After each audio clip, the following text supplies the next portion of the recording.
దూరం జరుగుతుంది అనేది మాత్రం ఒక చర్చ జరుగుతున్న పరిస్థితి. ఓవరాల్గా ఈ అంశానికి సంబంధించి మనం చర్చలోకి వెళ్దాం. చర్చలో పాల్గొంటున్నారు త్రిపురనేని చిట్టిబాబు గారు, నటులు, దర్శక, నిర్మాత. వారు లైవ్లో సిద్ధంగా ఉన్నారు. నమస్తే అండి చిట్టిబాబు గారు. అదేవిధంగా కేతిరెడ్డి జయేశ్వర్ రెడ్డి గారు, నిర్మాత. వారు కూడా లైవ్లో సిద్ధంగా ఉన్నారు. ముందుగా చిట్టిబాబు గారితో మొదలు పెడదాం. చిట్టిబాబు గారు నమస్తే అండి. రైట్, కట్ అయిపోయింది. జయేశ్వర్ రెడ్డి గారు ఏం చెప్తారు? నేను ఇందాక చెప్పిన అంశాలు ఎందుకు ఈ సినీ పరిశ్రమ, రాజకీయం, గతంలో ఎన్టీఆర్ గారు రాజకీయాల్లోకి వచ్చిన తర్వాత రెండు కలిసిపోయినట్టే ఉండేవి. సో ఆ రాజకీయాలకు, చిత్ర పరిశ్రమ, అక్కడ కూడా వాళ్ళు నేము, ఫేము, ఇక్కడ కూడా అదే విధమైనటువంటిది. సో కానీ ఇప్పుడు ఎందుకు ఈ విధమైనటువంటి కాంట్రవర్సీ? ఒక ఆపోజిట్ పార్టీ ఏదైనా ఉంటే ఒకరొక చర్య తీసుకుంటే, లేదు ఈయన అట్లాంటి చర్య తీసుకునేది కాదు, ఈయన మావాడు, ఇది అనే విధంగా ఆపోజిట్ పార్టీలు మాట్లాడుతున్నాయి. సో దీనివల్ల చిత్ర పరిశ్రమకు ఇబ్బందికర పరిస్థితులు వస్తున్నాయి. ఎట్లా చూస్తారు ఈ అంశాన్ని? బేసిక్గా చెప్పాలంటే ఎన్టీ రామారావు గారు మొట్టమొదటిగా పార్టీ మొదలుపెట్టినప్పుడు సినిమా పరిశ్రమకు చెందిన వాళ్ళు చాలామంది కూడా ఆ రోజు రామారావు గారికి ప్రచారం చేసేదానికి అది ఇది వారిని వెళ్ళి కరవగా వారు నివారించడం జరిగింది.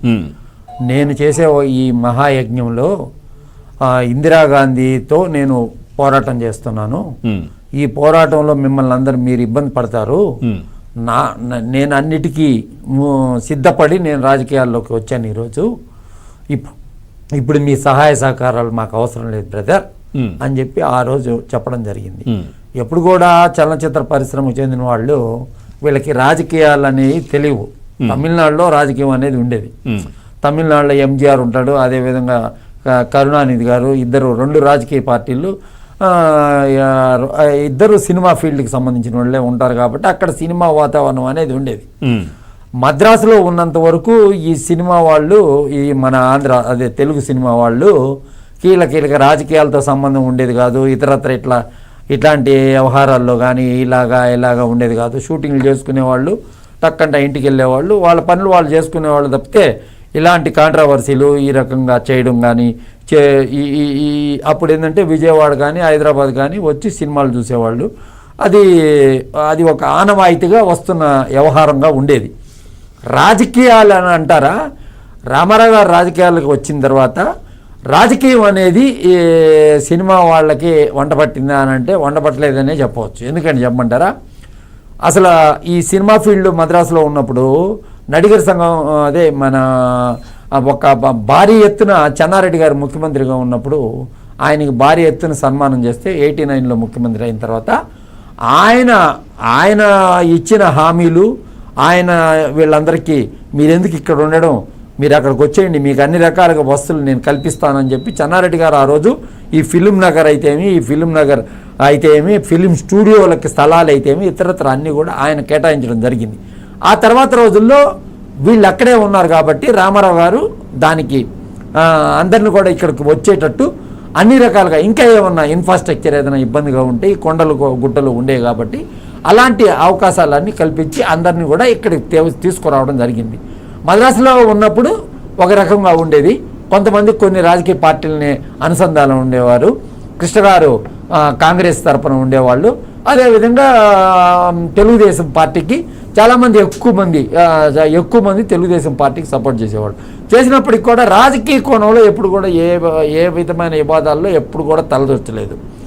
ఇప్పుడు ఎందుకు తలదూరుస్తున్నారు అనేదానికి కారణం ఏంటంటే వీళ్ళు ఏంటంటే మేము పెద్దవాళ్ళు అయిపోయాము అంటే అక్కడ ఉండగా మామూలు పరిస్థితి ఉండేది.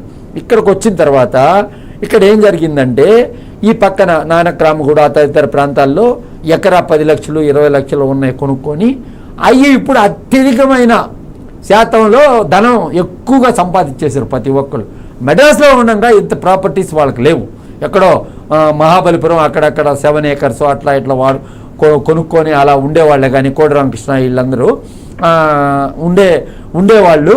కాబట్టి ఏంటంటే ఇక్కడికి రాగానే ఏంటంటే అచంచలంగా ఎట్లంటే ఇప్పుడు 10 లక్షలకి 20 లక్షలు కొనింది 20 కోట్లు 30 కోట్లు 40 కోట్లు 100 కోట్లు కోకాపేట అటువంటి ప్రాంతాల్లో 100 కోట్లు ఆ రేంజ్కి వెళ్ళిపోయి వీళ్ళు చాలా ధనవంతులు అయిపోయి ఈరోజు ఏంటంటే మాకే ఉంది అనే ఒక పరిస్థితి ఏర్పడి అందులో భాగంగా వీళ్ళు ఈ రకంగా అంటే ఏ రకంగా అయినా కూడా హీరోయిజము అనేది మనం సినిమాలో చూస్తుంటాం.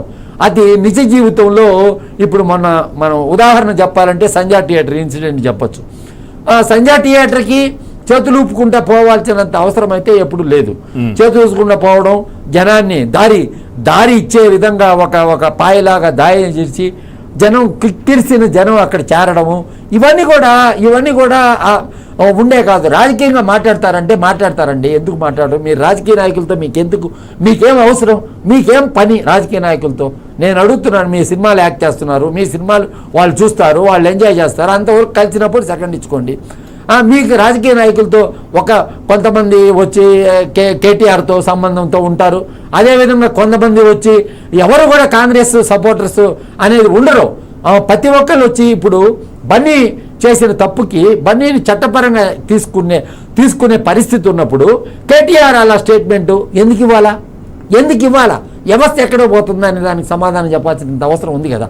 తప్పకుండా ఆ కేటీఆర్కి ఏం సంబంధం?